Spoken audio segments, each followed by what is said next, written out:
Albert Einstein once said, everybody's a genius, but if you judge a fish by its ability to climb a tree, it will live its whole life believing that it is stupid.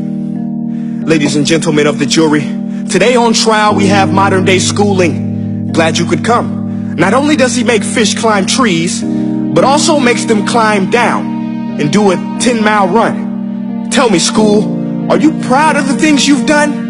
Turning millions of people into robots, do you find that fun? Do you realize how many kids relate to that fish swimming upstream in class, never finding their gifts, thinking they are stupid, believing they are useless?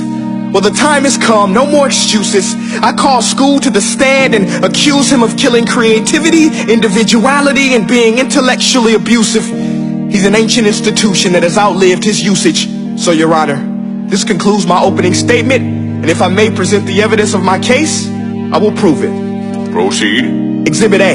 Here's a modern day phone. Recognize it? Here's a phone from 150 years ago. Big difference, right? Stay with me. Here's a car from today, and here's a car from 150 years ago.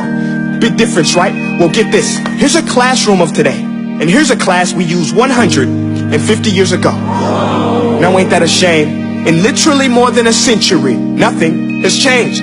Yet you claim to prepare students for the future? But with evidence like that, I must ask, do you prepare students for the future or the past? I did a background check on you and let the record show that you were made to train people to work in factories, which explains why you put students in straight rows, nice and neat, tell them sit still, raise your hand if you want to speak, give them a short break to eat, and for 8 hours a day, tell them what to think.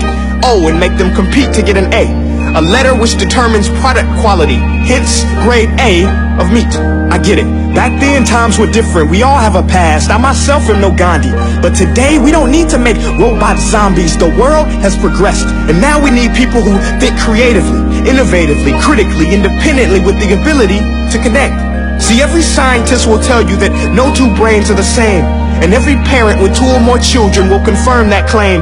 So please explain why you treat students like cookie cutter frames or snapback hats, giving them this one-size-fits-all crap. Watch your language. Sorry, Your Honor, but if a doctor prescribed the exact same medicine to all of his patients, the results will be tragic. So many people will get sick, yet when it comes to school, this is exactly what happens. This educational malpractice, where one teacher stands in front of 20 kids, each one having different strengths, different needs, different gifts, different dreams, and you teach the same thing the same way?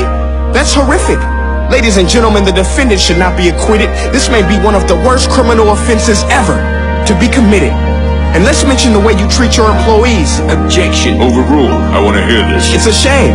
I mean, teachers have the most important job on the planet, yet they're underpaid? No wonder so many students are short-changed. Let's be honest, teachers should earn just as much as doctors, because a doctor can do heart surgery and save the life of a kid, but a great teacher can reach the heart of that kid and allow him to truly live. See, teachers are heroes that often get blamed, but they're not the problem.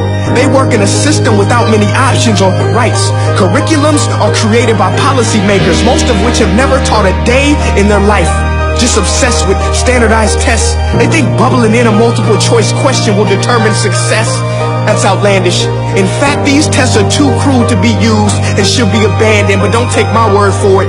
Take Frederick J. Kelly, the man who invented standardized testing, who said, and I quote, "These tests are too cruel to be used and should be abandoned." Ladies and gentlemen of the jury, if we continue down this road, the results will be lethal. I don't have much faith in school, but I do have faith in people. And if we can customize healthcare, cars, and Facebook pages, then it is our duty to do the same for education, to upgrade it, change it, do away with school spirit, because that's useless. Unless we're working to bring the spirit out of each and every student, that should be our task. No more Common Core. Instead, let's reach the core of every heart in every class. Sure, math is important, but no more than art or dance. Let's give every gift an equal chance. I know this sounds like a dream, but countries like Finland are doing impressive things. They have shorter school days. Teachers make a decent wage. Homework is non-existent, and they focus on collaboration instead of competition. But here's the kicker, boys and girls. Their educational system outperforms every other country in the world. Other places like Singapore are succeeding rapidly. Schools like Montessori, programs like Khan Academy. There is no single solution, but let's get moving. Because while students may be 20% of our population, they are 100% of our future. So let's attend to their dreams, and there's no telling what we can achieve. This is a world in which I believe, a world where fish are no longer forced to climb trees. I rest my case.